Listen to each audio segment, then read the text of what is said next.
অন্তর্বর্তীকালীন সরকার গঠিত হয়েছে বেশ অনেক দিন হয়ে গিয়েছে।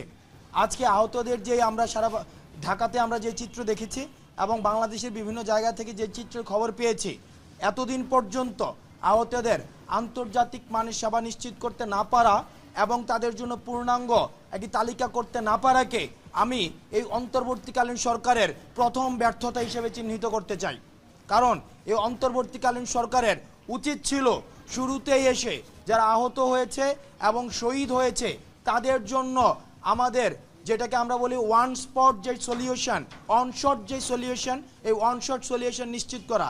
কিন্তু আমরা সেই জায়গায় দেখেছি আজকের এই দিনে দাঁড়িয়েও আমরা পূর্ণাঙ্গ আহতদের কোনো লিস্ট পাইনি, পূর্ণাঙ্গ যারা শহীদ হয়েছে তাদের লিস্ট পাইনি।